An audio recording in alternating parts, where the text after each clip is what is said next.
Ipinaliwanag ni Pangulong Bongbong Marcos sa Filipino community sa Hanoi, Vietnam ang kahalagahan ng maritime cooperation. Sa pagsisimula ng kanyang 2 araw na state visit doon, sinabi ng Pangulo na kailangan makipag-ugnayan ng Pilipinas sa Vietnam para maiwasan ang gulo sa South China Sea lalo't may inaangkinding bahagi nito ang Vietnam.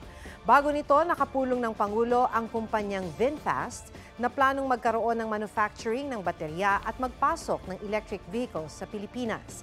Bukas nakatakdang makipagpulong ang Pangulo sa mga opisyal ng Vietnam, kabilang ang kanilang Pangulo at Prime Minister. Isa sa pinakamahalagang kasunduang inaasahang mapipirmahan ay ang Long-Term Rice Supply Agreement. 70% ng inaangkat na bigas ng Pilipinas ay galing sa Vietnam. Nanawagan si Pangulong Marcos sa Australian government na makipagtulungan sa gitna ng issue sa teritoryo sa West Philippine Sea. Sabi ng Pangulo, dapat magsanib puwersa ang Pilipinas, Australia at iba pang kaalyado laban sa mga banta sa rule of law at kapayapaan sa Indo-Pacific region.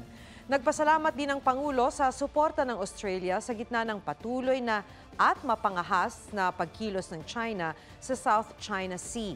Nanindigan din ng Pangulo na hindi niya isusuko ang teritoryo ng Pilipinas sa sinumang dayuhan. I will not allow any attempt by any foreign power to take even 1 square inch of our sovereign territory. The challenges that we face may be formidable, but equally formidable is our resolve. We will not yield. Sa gitna ng talumpati ng Pangulo, inilabas ni Australian Senator Janet Rice ang isang placard na nagsasabing "Stop the Human Rights Abuses." Sabi ni Rice, kahiya-hiya na inimbitahan ng Australia na magsalita sa harap ng kanilang parliament si Pangulong Marcos sa gitna ng dumarami umanong kaso ng human rights abuses sa Pilipinas.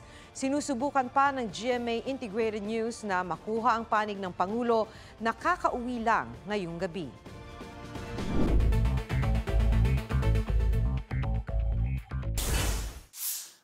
Pangulong Bongbong Marcos nakipagkita sa Filipino community sa Melbourne, Australia. Bago nito, dumalo ang Pangulo sa forum ng think tank na Lowy Institute. Git ng Pangulo, hindi niya polisiya na magpalit ng posisyon sa pagharap sa China. Itinataguyod lang daw niya ang territorial integrity ng Pilipinas, pero hindi raw sunod-sunuran ng Pilipinas sa kagustuhan ng Amerika. Sa isang business forum, hinikayat ng Pangulo ang mga negosyante mula sa Australia na mamuhunan sa Pilipinas. Nakapulong din ng Pangulo si Cambodian Prime Minister Hun Manet. Isa sa mga napagkasunduan nila ang pagpapalakas ng kalakalan sa agrikultura, partikular na sa bigas. Dumalo sa ASEAN-Australia Special Summit sa Melbourne si Pangulong Bongbong Marcos. Sinalubong ni Australian Prime Minister Anthony Albanese ang mga dumalo sa summit. Nagkaroon din ng katutubong seremonya para sa kanila. Ipinagdiriwang ngayong taon ang ika-50 anibersaryo ng pagiging dialogue partners ng ASEAN at Australia. Sa Prime Minister's reception, itinampok ni Albanese ang layo ng narating ng samahan ng Australia at ng ASEAN. Sabay pagmamalaki sa kalakalan ng 2 kampo at daang-daang bilyong dolyar daw na investment ng Australia sa ASEAN. Katuwang din daw sila ng ASEAN sa pagharap sa climate change at sa seguridad sa rehiyon. Bukas sinasahang tatalakayin sa Leaders' Plenary Session ng kooperasyon, maritime issues at climate change. Tumatak daw kay Pangulong Bongbong Marcos ang usapin ng West Philippine Sea sa kanyang pakikipag-usap sa mga pinuno ng Germany at Czech Republic. Sabi ng Pangulo, magandang marinig mula mismo sa dalawang leader, hindi lang ang kanilang suporta, kundi pati ang kanilang saloobin sa issue. Pinalagan din ng Pangulo ang bagong pahayag ng Foreign Ministry ng China na nang uudyok daw ang Pilipinas. Libo-libong Pinoy skilled workers kakailanganin sa Germany at Czech Republic. Ilan sa mga alok na trabaho ay sa manufacturing at construction operations. Ayon sa Department of Migrant Workers, kinakasana ang mga kasunduan para sa lehitimo at maayos na deployment sa Germany na itinaon sa working visit noon ni Pangulong Marcos. Sunod na kakausapin ng labor officials ng Czech Republic sa pagbisita roon ng Pangulo. Pinututulan at nababahala ang Pilipinas, Amerika at Japan sa anila'y mapangahas na kilos ng China sa South China Sea. Matapos ang trilateral meeting, dinalo naman ni Pangulong Marcos ang Defense Secretary ng Amerika sa Pentagon.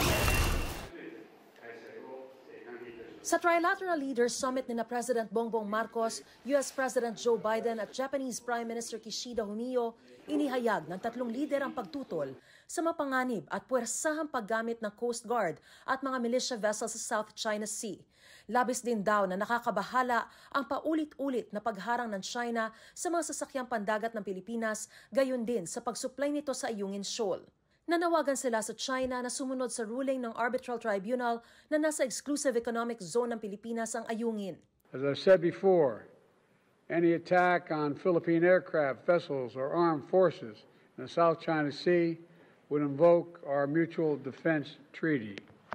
Binanggit din niya ang paglikha ng economic corridor sa Pilipinas sa tulong ng G7 o 7 pinakamayayamang bansa sa mundo. It means more jobs for people across the entire region. It means more investment in sectors critical to our future: clean energy, ports, railroads, agriculture, and much more.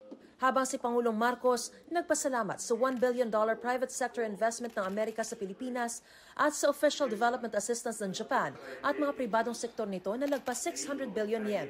We seek to identify ways of growing our economies and making them more resilient, climate-proofing our cities and our societies, sustaining our development progress, and forging a peaceful world for the next generation. Pagsasama-sama ng mga bansang pareho ang layo naman ang idiniin ng Japanese leader. To secure peace and prosperity in the Indo-Pacific, I hope to reaffirm our intention to further strengthen trilateral cooperation and to present the specific way forward through today's meeting. Tunay na makasaysayan at napakahalaga ng Trilateral Leaders Summit na ito. Hindi lang dahil sa kauna-unahang pagkakataon ay nagsama-sama ang tatlong tinaguriang Indo-Pacific Maritime Democracies, kundi dahil ito ang magtatakda sa kinabukasan at patutunguhan ng ating rehiyon. Isang malaya, bukas, mapayapa at maunlad na Indo-Pacific region na patuloy na magsusulong sa freedom of navigation at sumusunod sa rule of law. Bago naman ang summit ay hiwalay na nakapulong ni Pangulong Marcos si President Biden kung saan binigyan diina ni Biden na prioridad ng Amerika ang bilateral relations nito sa Pilipinas.